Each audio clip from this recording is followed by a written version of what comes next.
Parte 1. A rede do trauma familiar. Capítulo 5. Os 4 temas inconscientes. Olá, eu e o Brinho já estávamos esperando você aqui para fazer a nossa primeira reflexão do capítulo 5. Será, gente, que nós podemos fazer nossas vidas se desenvolverem, se desenrolarem exatamente como nós planejamos? O Mark Vonin vai dizer que não. Ele diz que nós nos iludimos ao acreditar que podemos fazer nossas vidas se desenvolverem exatamente como planejamos. Porque muitas vezes as nossas intenções conflitam com as nossas ações. Por exemplo, nós desejamos saúde, mas comemos besteira. Queremos amor, mas nos distanciamos de um parceiro potencial. Queremos uma carreira significativa, mas não fazemos por onde. Aquilo que nos detém é imperceptível às vezes para nós, mantendo-nos frustrados e confusos.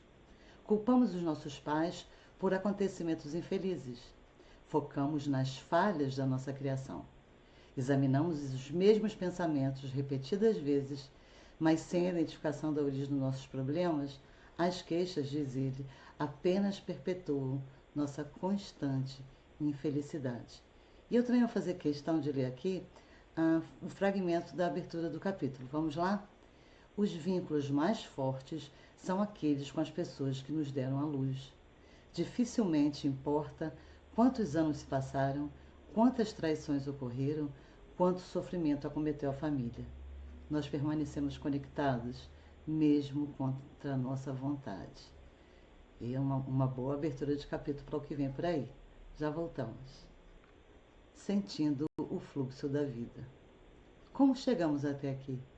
O caminho foi simples. Nós chegamos por meio dos nossos pais. E por meio deles, nós estamos conectados a um aspecto amplo que remonta ao passado, literalmente ao início da humanidade. Nós nos conectamos à própria corrente da vida, mas não somos a sua fonte. Essa centelha da vida, ela foi apenas passada para nós, transmitida biologicamente, junto com a nossa história familiar. Essa centelha é nossa força vital, diz Mark. Quem já viu alguém nascer ou morrer já testemunhou essa energia. Essa força vital, vai dizer o Mark, ela não cessa com o nascimento. Ela continua a emanar de nossos pais, mesmo que nos sintamos desconectados deles. Na prática clínica, o Mark vai dizer que ele observou que quando essa conexão flui livremente, as pessoas se sentem mais aptas a receber o que a vida lhes dá. Mas que quando essa conexão ela é prejudicada, a força vital parece limitada. Vamos ver como sentimos o fluxo vital. O Mark propõe um exercício para isso.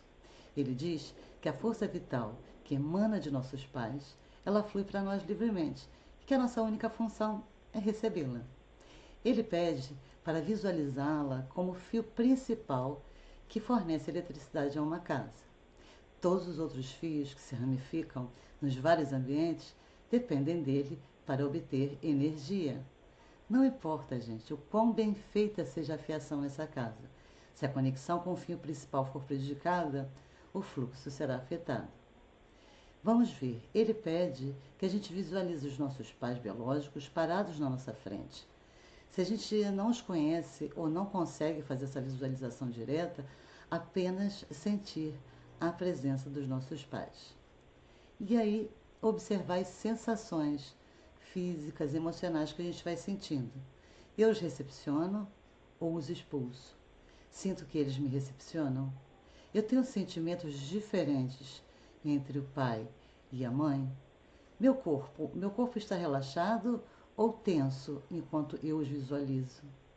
Se uma força vital fluísse deles para mim, quanto dela me alcançaria? 5%? 25%? 50%? 75% ou 100%? Agora vamos ver como esse fio principal ele pode ser comprometido pelos 4 temas inconscientes. Qualquer um desses temas pode atrapalhar nossa capacidade de prosperar e atingir as metas que estabelecemos. Eles podem limitar nossa vitalidade, nossa saúde e nosso sucesso. Eles estão presentes, gente, em nosso comportamento e em nossos relacionamentos. Também aparecem nas nossas palavras. Traumas pessoais e culpa também interrompem nossa força vital, nos impedindo de viver plenamente. Esses temas que interrompem o fluxo, eles são comuns a todos, mas os seus efeitos são inconscientes. Vamos lá? 1.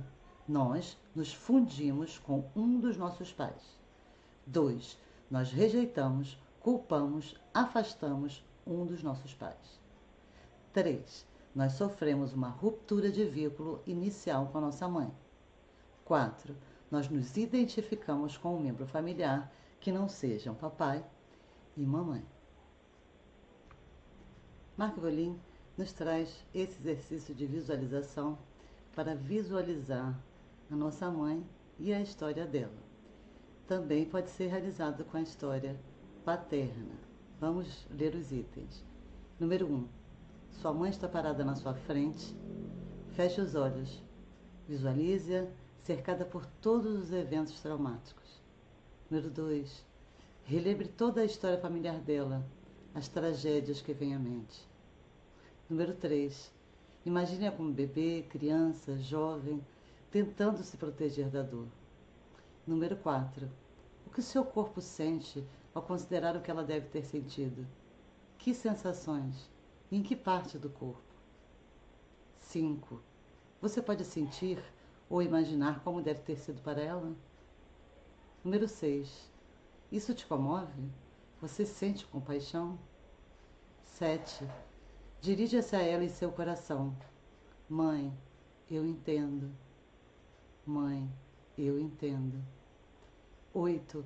Qual a sensação de dizer eu entendo, eu aceito e eu não julgo? 9.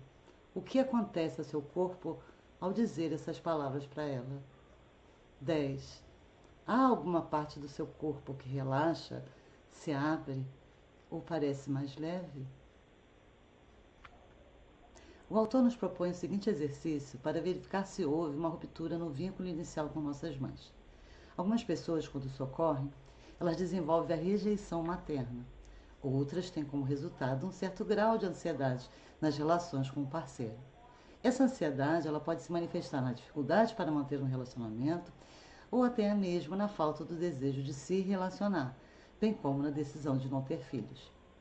Lembrando que a ruptura no vínculo entre mãe e filho nas gerações anteriores também pode afetar sua conexão materna. Vamos lá. 1. Algo traumático aconteceu enquanto sua mãe estava grávida? Ela ficou ansiosa, deprimida ou estressada? 2. Seus pais tiveram dificuldades de relacionamento durante a gravidez? 3. Seu parto foi complicado? Você nasceu prematuro? 4. Você foi separado de sua mãe logo após o nascimento?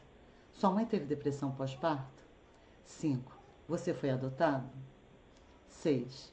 Durante seus primeiros anos, você sofreu trauma ou separação materna? 7. Você e sua mãe já se separaram por causa de uma internação? Sua ou dela, tá? Nos seus 3 primeiros anos, ela sofreu trauma ou perturbação emocional? Sua mãe perdeu um filho antes de você nascer? E a número 10.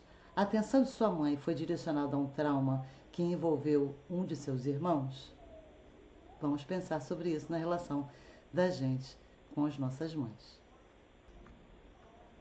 Será que você se identifica inconscientemente com um membro do seu sistema familiar que não seja um dos seus pais? Essas são perguntas para ajudar a gente nesse encaminhamento. Você poderia estar sofrendo, espiando, carregando a dor, se comportando como alguém que nasceu antes de você? Você tem sintomas, sentimentos, comportamentos difíceis de explicar?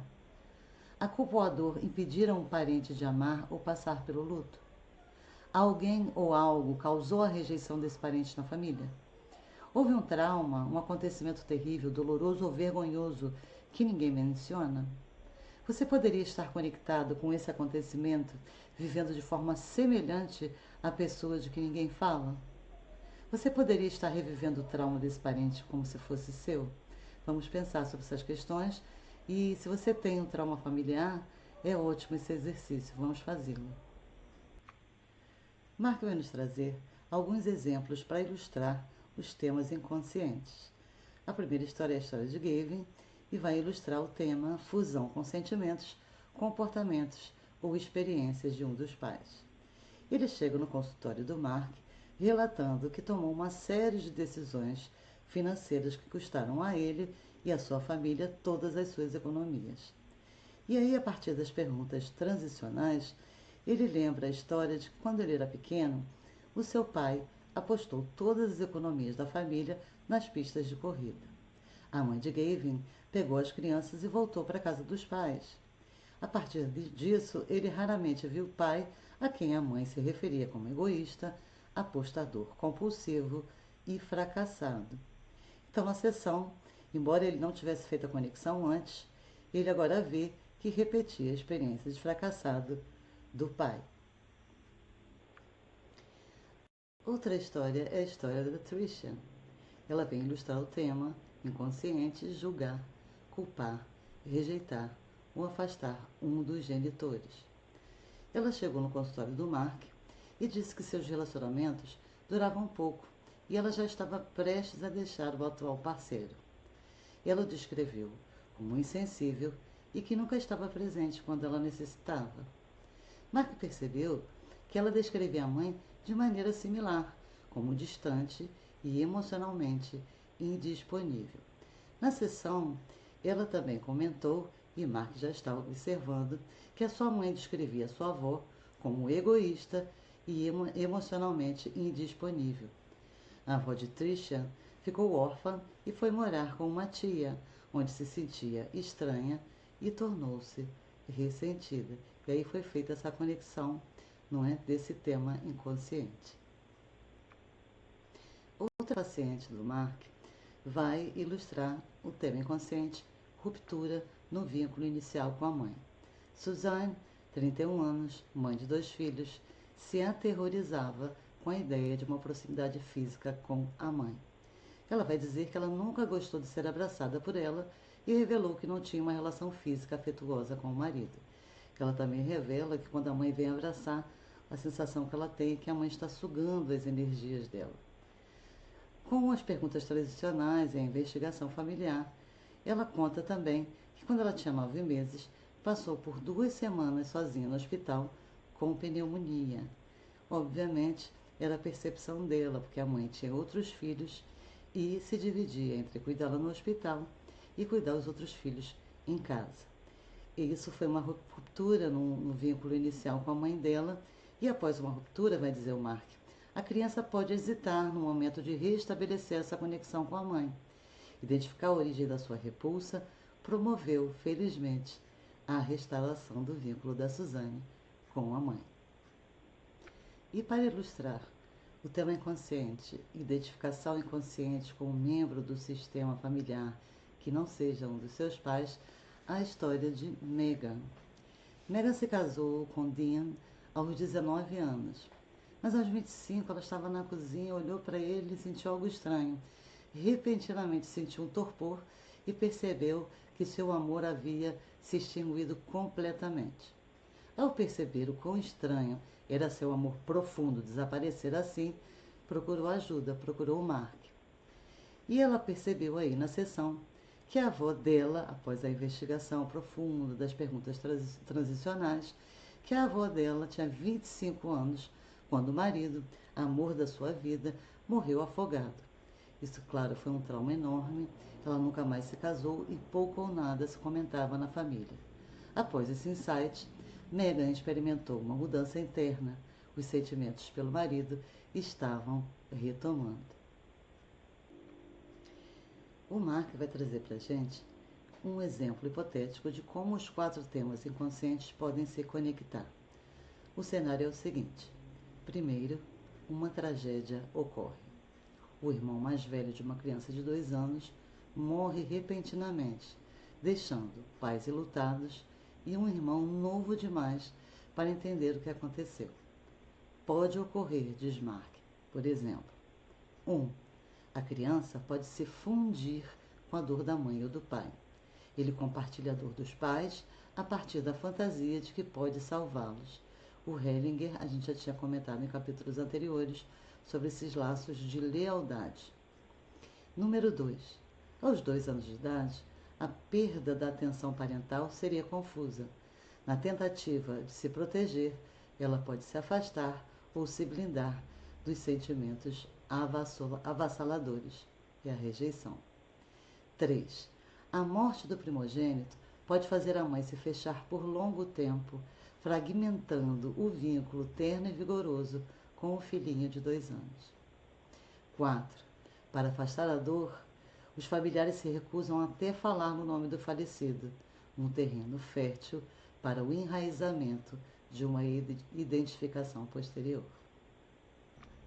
E o Brinho nos traz a última reflexão desse capítulo. Será que poderíamos decifrar o que nos pertence e o que deriva da história familiar? É complexo isso, né, gente? Será que a gente consegue diferenciar o que é nosso e o que nós herdamos? Brinho pegou pesado, né? E aqui terminamos a parte 1 do livro, com essa reflexão que é um dever de casa bastante complexo. Na parte 2, o Marco Evolin nos convida a conhecer as 4 ferramentas para traçar um mapa da linguagem central e identificar a fonte dos sentimentos difíceis de explicar. Eu e o Brinho agradecemos muitíssimo a sua companhia e te esperamos na próxima aula.